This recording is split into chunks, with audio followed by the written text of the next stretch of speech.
Last time I invited you to think about life on the experience machine, where the scientists are busy stimulating your brain in such a way as to give you an exact replica from the insides of what it would be like. You're having identical experiences to the ones you would have if you were really doing, well, whatever it is that's worth doing. You know, climbing the Alps, writing the great American novel, raising a great family that loves you, being creative, whatever it is you think's worth having. The experience machine gives you all the experiential side of those things, but you're not really doing those things. You're actually just floating in the scientist's lab.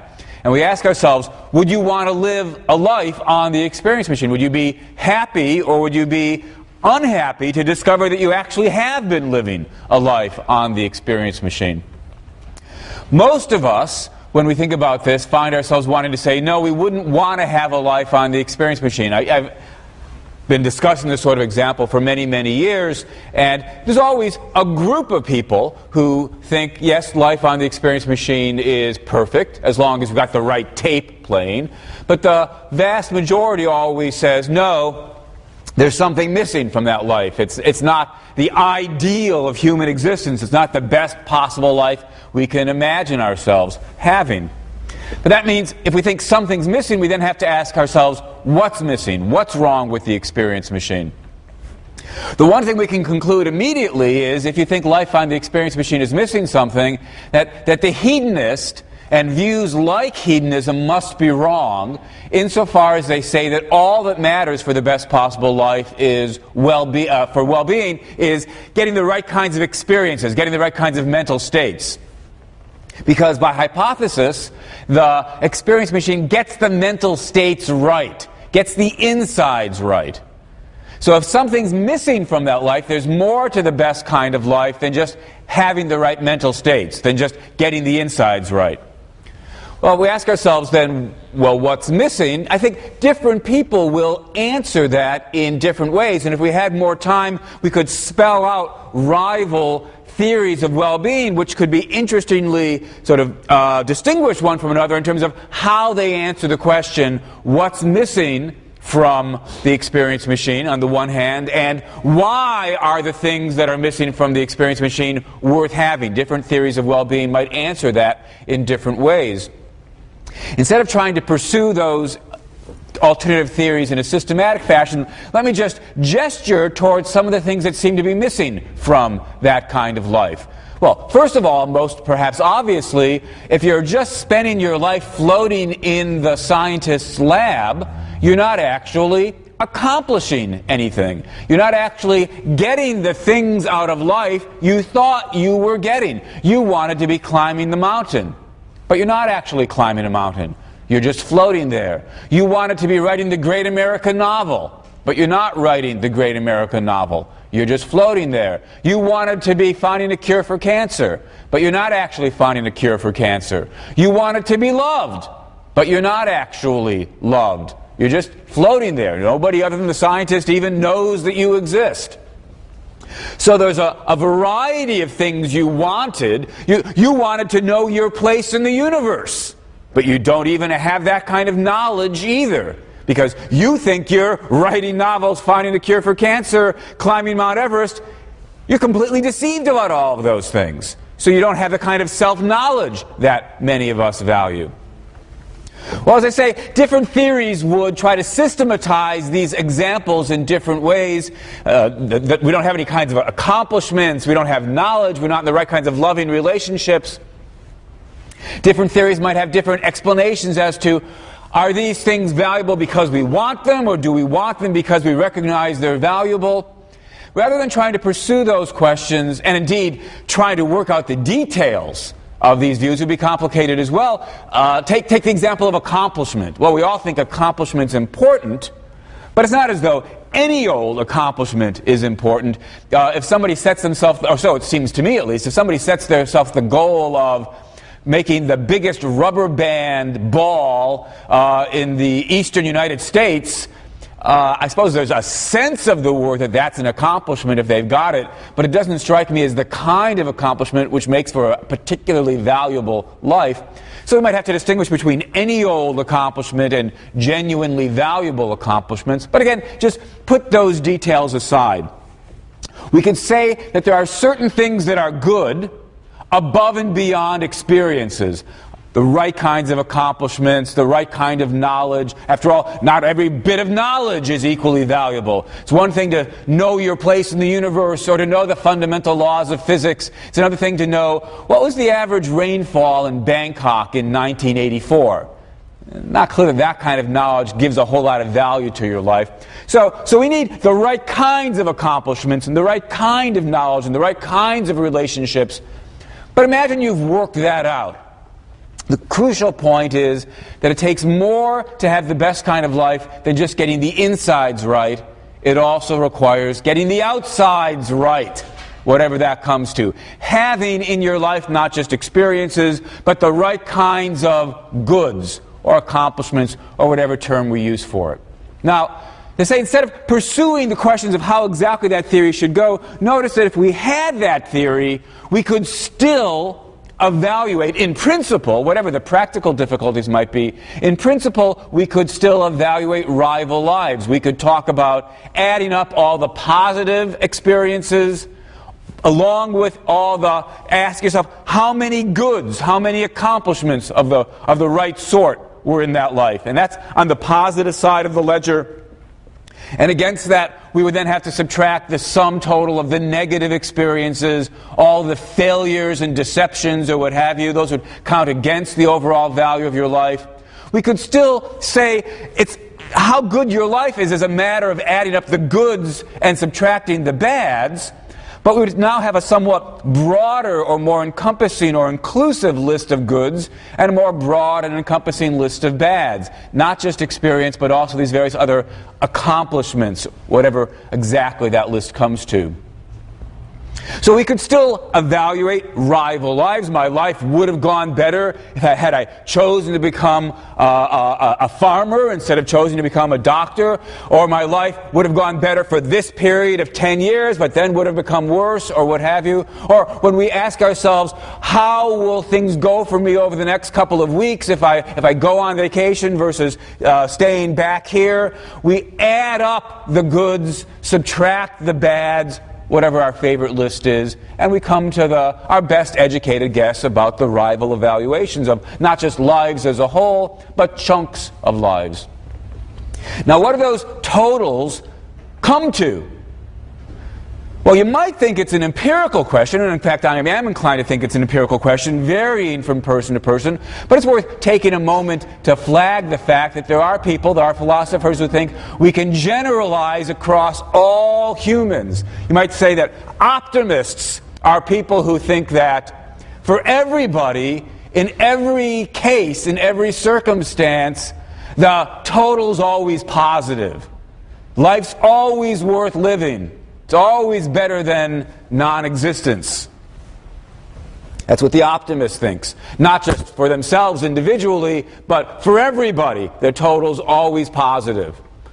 Against that, I suppose you've got pessimists. Pessimists who say, no, although life perhaps has some good things, the overall grand balance is negative. For everybody, in every circumstance, we'd all be better off dead, or perhaps more accurately still, all be better off never having been born in the first place. That's what the pessimists say. And in between the optimists on the one hand, the pessimists on the other, you've got moderates who say, look, it varies. And for some people, the balance is positive. For some people, perhaps the balance is negative, whether for their life as a whole or for certain stretches of their lives. We then have to get down to facts about cases, try to describe the instance, perhaps somebody who's in the terminal stages of some illness, where they're in a great deal of pain, and the various other external goods of life. They can't, because they're bedridden, they can no longer accomplish things. Perhaps their families abandoned them. Whatever the details might be, we could describe lives and say, whether or not their life was good as a whole, what sort of the future holds out for them is negative. That's what the moderate would say. It varies from case to case. Well, however we settle that issue, notice there's still one other assumption that all these positions still have in common. We've expanded our list of goods so that nobody's going to deny that among the goods of life are pleasure and other positive experiences, and among the bads of life are pain and other negative experiences. But we've expanded the list of goods so it includes external goods and not only experiential or internal goods. Still, the views that I've been sketching all still have the following assumption in common. How good it is to be alive is a matter of adding up all of the, call it, the contents of life. Add up your experiences and your accomplishments, and the particular details of your life is what the story's about. It's as though we've been assuming, in fact I have been assuming up to this moment, that being alive per se has no value. Life itself is a container which we fill with various goods or bads, and deciding how valuable it is, how good it is for me to be alive is a matter of adding up the value of the contents of the life. But the container itself is a mere container. It has no value in and of itself. We could say that what I've been presupposing up to this point is the neutral container theory of the value of life. Hedonism's a version of the neutral container theory. How well off you are, how valuable your life is a function of the contents, the pleasure and the pain. We've expanded the list of goods that can go within your life, but for all that, we've still been acting as though the neutral container theory is the right approach. But against this, there are those who think, no, in addition to thinking about the value of the content of life, we have to remember, so these people claim, that life itself is worth having. There's a benefit to me above and beyond the question of what's going on within my life. Am I loved? Am I accomplishing things? Am I having nice experiences or not? Above and beyond the question of the contents of my life, we have to remember that the mere fact that I'm alive gives my life some value. So these are valuable container theories. Now, think about what it would mean to accept a valuable container theory. You're saying that being alive per se has some positive value. Well, actually, first remark is probably wouldn't be completely accurate to describe these views as saying it's being alive per se. After all, a blade of grass is alive, and I presume that even fans of what we might call valuable container theories don't think that, oh, wouldn't it be wonderful if, as long as I was alive in the way that a blade of grass is alive. Life may have value in and of itself, but it's not mere life. What we want is the life of a human. We want a life in which we're accomplishing things. There's agency, and the life of knowing things, because you have to be a knower in order to have knowledge. The life of somebody who can have an emotional side. So it's something like the life of a person. When there are people who are inclined to say that being alive per se is valuable, presumably what they mean is being alive as a person per se is valuable. All right, note that point. Keep it in mind. For simplicity, I'll talk about these views as though they say life per se is valuable. Actually, I suppose there could be a more extreme view still. It seems implausible to me, but I suppose it's worth noticing there are people who think, no, being alive per se, right, even though there I am and my brain has been so thoroughly destroyed that I'm no longer able to know anything, no longer able to relate emotionally to anybody, no longer able to accomplish anything, there I am in a persistent vegetative state, but at least I'm alive. You can imagine somebody who has that view. I've got to say, I find that a pretty implausible view, so I'm going to restrict myself, at least when I think about it, to versions that say it's the life of a person per se that's valuable. Now notice that if we accept this view to decide how well off I am or somebody else is, you can't just add up the contents of the life. You can't just add up all the pleasures and subtract the pains, or add up all the accomplishments and subtract the failures, or add up all the knowledge and subtract the ignorance and deception. Doing that in terms of the contents gives you a subtotal. But that subtotal is no longer the entire story. Because we also have to add in, if we accept a valuable container theory, we also have to add in some extra positive points to take account of the fact that, well, at least you're alive, or have the life of a person, or whatever it is that you think's valuable in and of itself. So first we get the content subtotal, then we add some extra points for the mere fact that you're alive. Now notice that since we are adding extra positive points for the fact that you're alive, even if the contents subtotal is negative, the grand total could still be positive. Suppose that being alive per se is worth plus 100 points. Just make up some number. Even if your content subtotal was negative 10, that doesn't mean you're not better off alive, because negative 10 plus the extra 100 points for the mere fact that you're alive still going to give you a positive total, plus 90.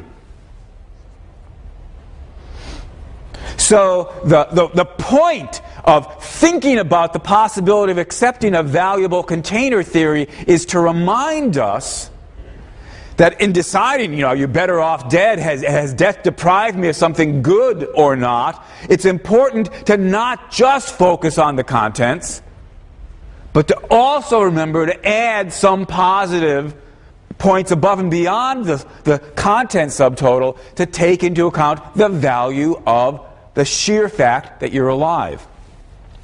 If you're a fan of the neutral container theory, you won't have anything extra to add, because life per se is just a zero. It's strictly a matter of the contents. But if you accept a valuable container theory, you have to add something more. And so even if you might say the way my life is going in terms of its contents is bad, being alive per se might still be a good thing. Have to add some extra points. How much extra? Well, here we're going to have, of course, more modest and more bold versions of the valuable container theory. Let me just distinguish two broad types. What we might call modest versions of the valuable container theory say, although being alive per se is good, if the contents of your life get bad enough, that can outweigh the value of being alive, so that the grand total is negative. Modest container theories, that is, say there's a value to being alive, but it can in principle be outweighed. Whether it gets outweighed easily, or whether it's very, very difficult and the contents have to be horrible to outweigh it, depend on how much value you think being alive per se has. So those are modest theories. Positive value for life, but it can be outweighed.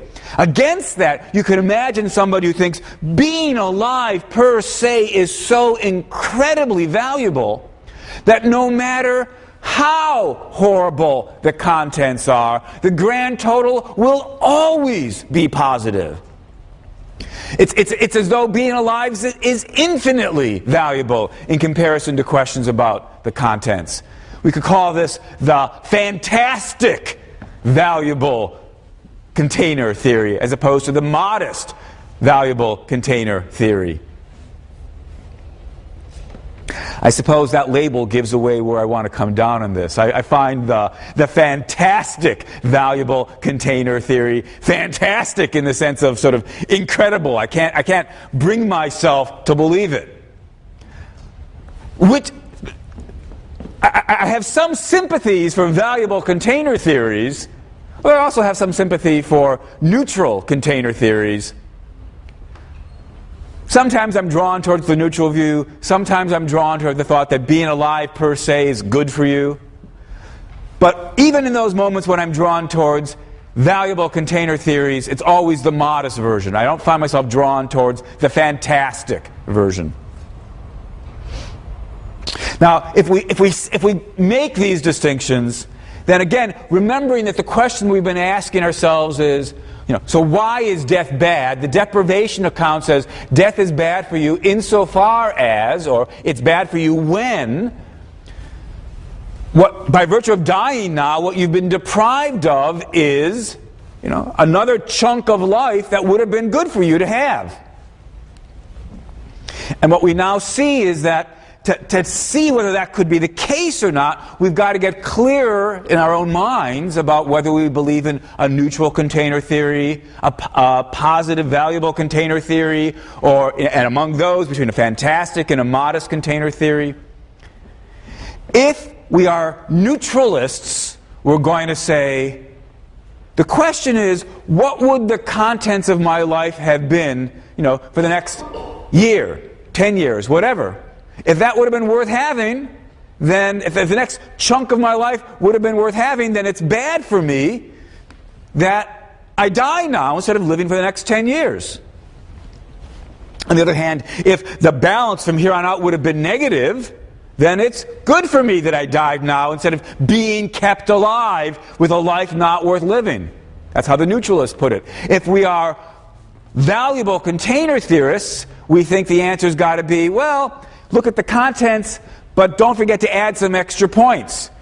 Even if the next 5 years for you would have been, in terms of the contents, modestly bad, perhaps the value of at least being alive at all outweighs it, so it still would have been better for you to be alive. But if the contents get bad enough, then you'd be better off dead. Notice that on the modest view, if we ask ourselves, would it have been good to be immortal? The answer is going to depend on not just whether we accept Bernard Williams's claim that immortality would be bad for you, because we now realize that what Williams was talking about was the contents of an immortal life, and that's no longer an adequate view, at least it's no longer a complete story if we are valuable container theorists. We could say, you could imagine somebody saying, oh yes, you're right, Williams, the contents get negative, but that's still outweighed by the mere fact that you're alive, so on balance, being immortal is a good thing. Whether that's right or not depends on just how bad would it be to be immortal. Because, of course, if you accept the modest version of the valuable container theory, then if the contents get bad enough, that can outweigh the positive value of life. Against that, fans of the fantastic valuable container theory can say, doesn't really matter whether Williams is right. Even if being immortal would become horrendously boring and tedious or worse, doesn't matter. The value of being alive per se outweighs that. So you're always better off being alive. So more life would always be better, no matter how horrible the contents might be. So being immortal really would be a good thing for you. Death always is a bad thing. That's what you can say if you accept the fantastic container theory. I don't find the fantastic container theory myself. I don't find it particularly attractive. I'm inclined to think not only that the contents of life would be bad eventually for all of us if we were immortal, but that it would be bad enough to outweigh whatever value, whatever positive value being alive per se may have for us. So I'm inclined to think eventually immortality would always be bad overall. But let me remind you that saying that does not rule out the possibility of consistently going on to say that even though it's a good thing that we die, because eventually immortality would be horrible, for all that, death could still come too soon. It could still be the case that we die before life has turned bad. We die while it's still the case that living another 10 years or 20 years, or for that matter 500 years, would still or could still have been good for us. It's compatible with thinking that immortality would be bad to think that, in fact, death comes too soon. But of course, we now have a return of the division between moderates, optimists, and pessimists. Might say, optimists are those, now in this more chastened version of optimism, optimists say, even if immortality would be bad eventually, after 1 million years or 10 million years or what have you, the next chunk of life would have been good for all of us. So that death, they're optimists in this strange sense, that they think life would have been good, which means, of course, that we die is bad for us, because we all die too soon. That's what the optimists might say. Against that, the pessimists might say, boy, death comes not a moment too soon for any of us. The next chunk of life is always not worth having, always worse than nothing. And in between these two extremes are the moderates, who say, for some of us, death comes too soon. For some of us, death does not come too soon. There's a quote I want to read. It's actually out of place now. I should have read it a lecture or two ago when I started talking about immortality, but I misplaced it. So I found it this morning. So before I just leave the subject of immortality, let me conclude with some words of wisdom from a former Miss USA contestant. She was asked the question, would you want to live forever? And she responded, I would not live forever because we should not live forever, because if we were supposed to live forever, then we would live forever, but we cannot live forever, which is why I would not live forever. Isn't that nice? All right, so I've been talking for actually now a couple of weeks, I suppose, about the central badness of death.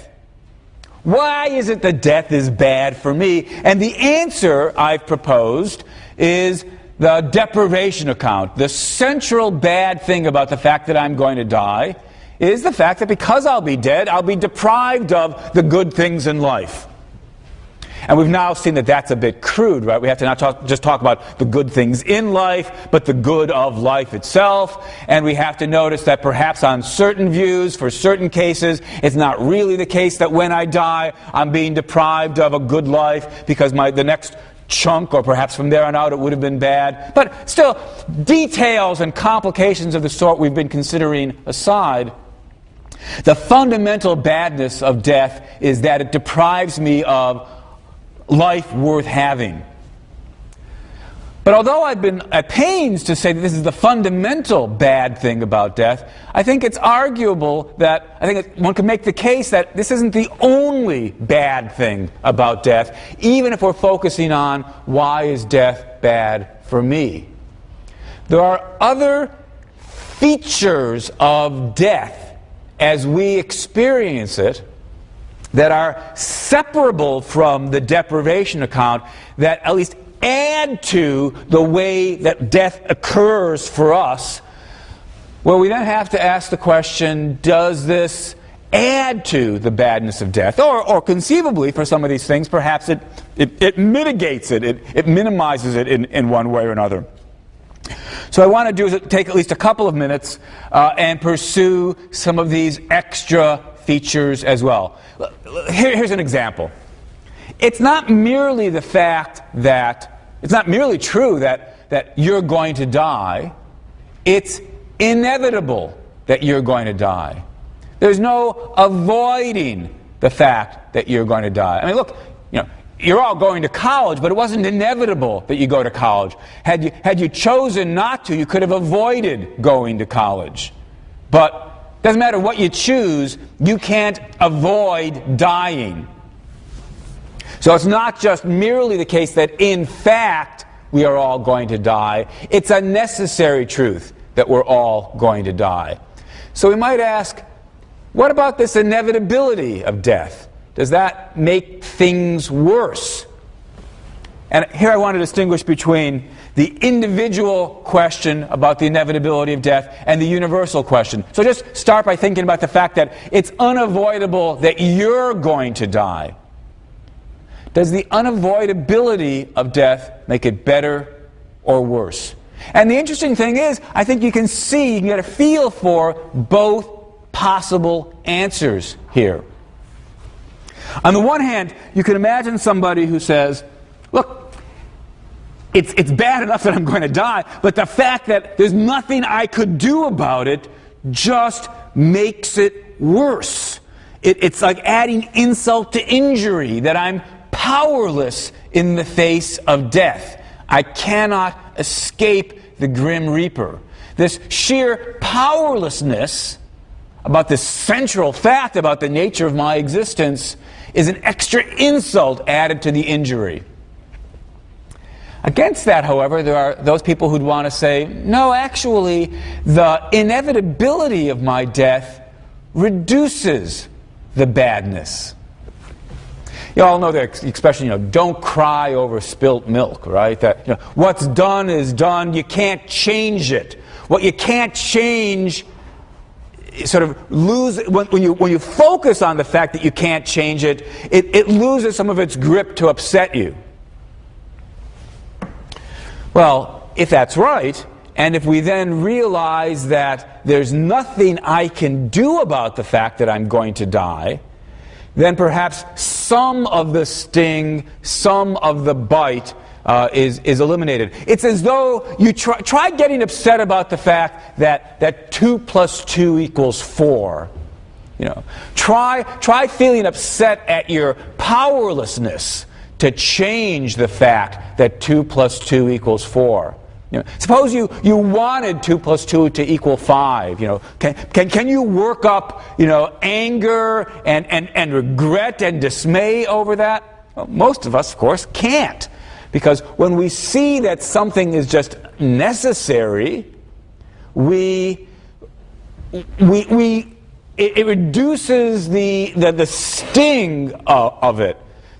The philosopher Spinoza thought that if we could only recognize the fact, what he at least took to be the fact, that everything that happens in life is necessary, then we'd get a kind of emotional distance from it. It would no longer upset us. We could no longer be disappointed, because to be disappointed in something presupposes that it could have been some other way. And Spinoza thought if you see that it couldn't go any other way, then you can't be sad about it.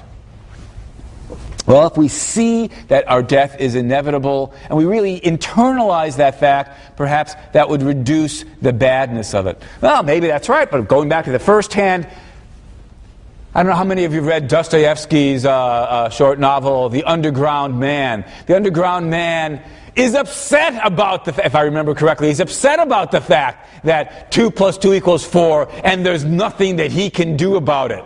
So he curses existence, curses God at having made him so impotent that he can't change the fact that 2 + 2 = 4. And another philosopher, Descartes, in thinking about God's omnipotence, thought that it wouldn't be good enough if God, as omnipotent, couldn't change the facts of mathematics. And so he imagines that God, as omnipotent, could have made 2 + 2 = 5. And so it's it is indeed a fact of our powerlessness that we're stuck with the necessities. God isn't stuck with them. And so Dostoevsky takes that thought and runs with it and says, yeah, it doesn't help to say that it's inevitable. It makes it worse. There's both sides. And as I say, I myself can, in different moods, get pulled in both ways. What about the fact that not only is it inevitable that I'm going to die, it's inevitable that we're all going to die? Does the universality of death make things better or worse? And again, you can sort of feel the pull both ways. On the one hand, you say, look, it's bad that I'm going to die, but I'm not a monster. Makes me feel even worse that everybody else is stuck dying, or perhaps we should say dying too soon, in light of our discussion about immortality. It's a pity that most everybody, or perhaps everybody, dies too soon. That makes it even worse. On the other hand, let's be honest here, we also know the expression misery loves company. And there's at least some comfort to be had, isn't there, in the realization that this thing isn't just true for me. It's not like the universe has singled me out for the deprivation of dying too soon. It's something that it does to everybody. So perhaps there's some comfort in the inevitability of death.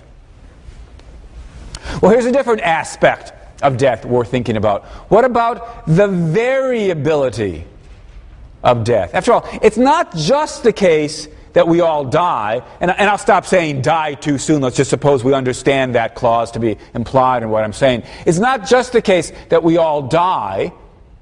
There's a great deal of variation in how much life we get. Some of us make it to the ripe old age of 80, 90, 100 or more. Others of us die at 20 or 15 or 10 or younger.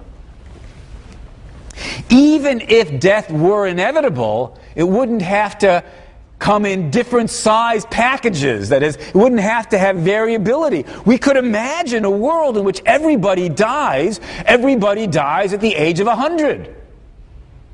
Does it make things worse or better that there's this kind of variability? From the moral point of view, I suppose it's fairly straightforward to suggest it makes things worse. After all, most of us are inclined to think that inequality is morally objectionable.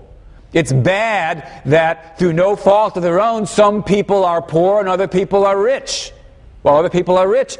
If inequality is morally objectionable, then it's very likely we're going to think it's morally horrendous that there's this crucial inequality. Some of us die at the age of 5, while others get to live to 90.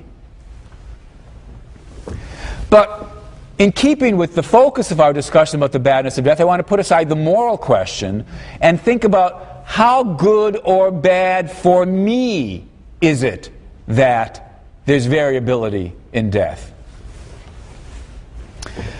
Well, we might say, let's look at it from two basic perspectives. Those who get less than the average lifespan and those who get more than the average lifespan. From the point of view of somebody who gets less, this is obviously a bad thing. It's bad enough that I'm going to die too soon. Said I wasn't going to keep saying that remark, and here I am saying it anyway. It's bad enough that I'm going to die, but what's even worse is I'm going to get even less than the average amount of life. That's clearly an extra bad. But we might then wonder, look, for every person who gets less than the average amount of life, let's suppose take the median, take the amount of life that's, exactly 50% of the people get more, 50% of the people get less. For every person who has less than the median amount of life, there's another person who has more than the median amount of life. That person gets to say, hey, well, it's a pity that I'm going to die or die too soon, but at least I'm getting more than the average. That's a plus. So perhaps these two aspects balance themselves out. There are people who were basically screwed by the fact that they get less than the average amount, and people who are benefited by getting more than the average amount. So perhaps in terms of the individual badness of death, that's a wash. Maybe, except it seems to me it's a further fact about human psychology that we care more about being shortchanged than we do about being, as we might put it, overcompensated.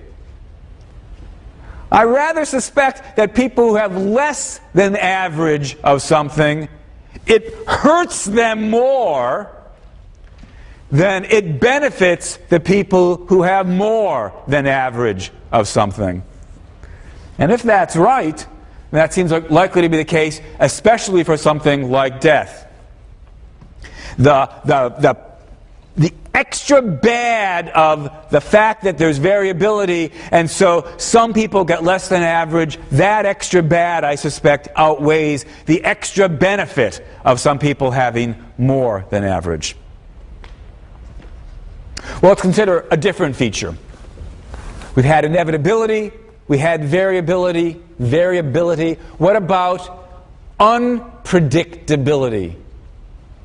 Not only is it inevitable that you're going to die, not only do some people live longer than others, you don't know how much more time you've got. Now you might think, well, didn't we already discuss that when we started thinking about variability? But in fact, logically speaking at least, variability, although it's a requirement for unpredictability, doesn't guarantee unpredictability. You could have variability with complete predictability. Imagine that when everybody's born, on their wrist, everybody's born with a natural birthmark that indicates the precise year, day, and time in which they're going to die.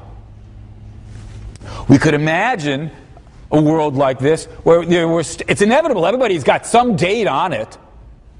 And for that matter, there could still be variability. Some people live 80 years, some people live 20 years. But there's no unpredictability. Because of the birthmark, everybody knows exactly how much longer they've got. Well, so in our world, we don't have that. In our world, not only do we have variability, we've got unpredictability. Does that make things better? Or does that make things worse? Would it be better to know when you were going to die? Well, one way in which unpredictability, at least has the potential of making things worse, is this.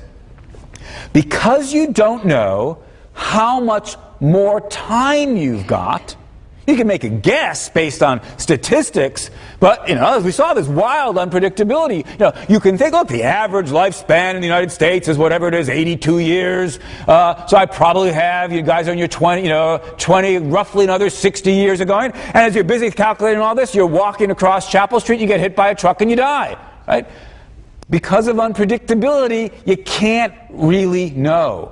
And because you can't really know, it's difficult to make the right kinds of plans. And in particular, it's hard to know how to pace yourself. You decide to go off to medical school, become a doctor. And so not only do you put the time into college, you put the time into medical school, and you put the time into your residency, and you put your time into your internship. And that's a very long commitment. It's a long-term plan, which can go wrong if you get sick and die in your early 20s. Well, that's a rather dramatic example, but the same sort of thing in principle can happen to all of us.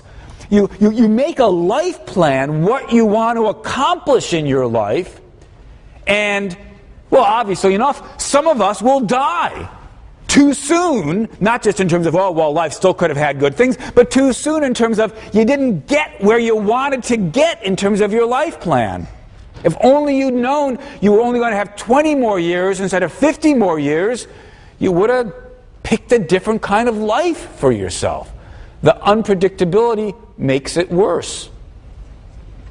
And indeed, less obviously, it can work the other way as well. You make a life plan and then, you don't die yet.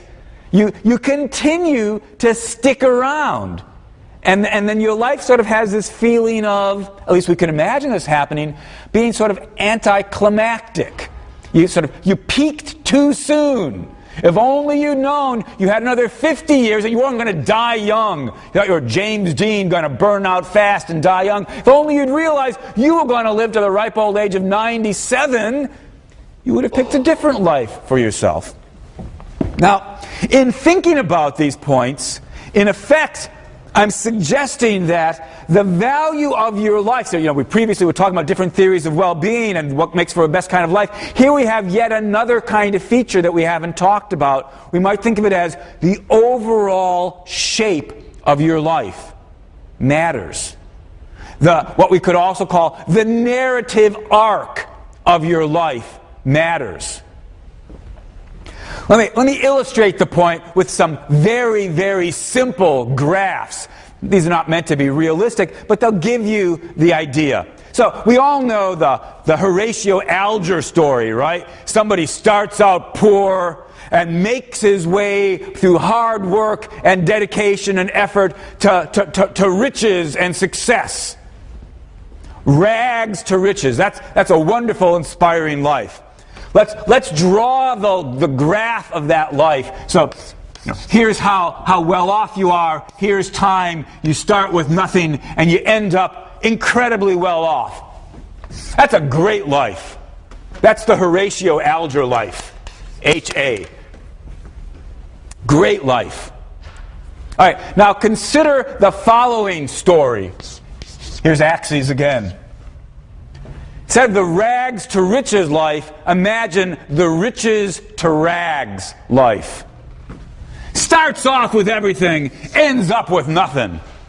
That's the Alger's Horatio story. It's the reverse. Now, I doubt if there's anybody here who is indifferent between the choices, indifferent with regard to the choice between these two lives. I imagine that everybody here prefers this life. But notice that in terms of the contents of the life, at least the local contents, it's a bit hard to see why that would be the case, right? You know, we've got equal periods of suffering and doing slightly better and slightly better and slightly better. Equal periods of success and suffering. You know, for every bad period here, there's a corresponding bad period here. For every good period here, there's a corresponding good period here. In terms of the contents of your life, being crude, but you see the point, in terms of the contents of your life, equally good. And even if we accept the valuable container theory, and so we say, you know, being alive per se is worth something as well. Well, you're alive for equal periods of time. So the extra points get added either way. We might say, look, if we're not indifferent between these two lives, that's because we think the overall shape of your life matters as well. The narrative arc, as I put it. The story, bad to good, is the kind of story we want for ourselves, while the story, good to bad, is the kind of story we don't want for ourselves. Interesting question. Why is that? And, you know, this of course should remind us of the puzzle about Lucretius. Why do we care more about future non-existence than past non-existence? You know, when the bad is behind us, that seems less bothersome than when the bad is in front of us. You may remember the story from Derek Parfit about having the painful operation. Was it going to be in the future, or did it take place earlier today? You don't remember? We're not indifferent. We want the bad behind us, not the bad in front of us. So, whatever the explanation is, we care about the overall shape and trajectory of our life. Now, that being the case, we have to worry then that because of the unpredictability of death, that our lives may not have the ideal shape. A lot of us might feel that a life like this, where we peak, but then we sort of, stick around, can at least fail to be as desirable, in which we sort of end with a bang. If you start thinking about narrative arcs, imagine a novel, right? It's one thing to have. It's not to say that if you want your life to be like the plot of a great story, it's not as though you think, all right, the denouement must occur at the very last page. It's okay to sort of stick around for a while. But if the high point of the story occurs in chapter 2, and then there's another 67 chapters after that, you think, this was not a well-constructed novel. And insofar as we care about the overall shape of our lives, we might worry about wanting it to have the right shape overall. Where and when do you want to peak, as it were, in terms of your accomplishments?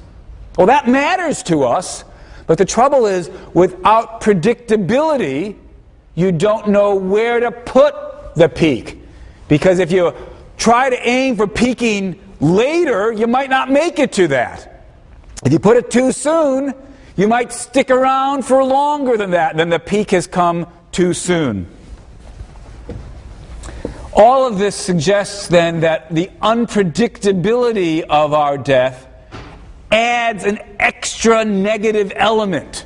It makes it harder to plan what the best way to live my life would be. And from that perspective, it looks as though it would be better to know how much time you've got left. But then we have to ask, so I'll throw the question out, and we'll call it a day, start with this next time. Then we have to ask, would it really be better to know? Would you want the birthmark? Would you want to know exactly how much time you've got left? All right, see you next time.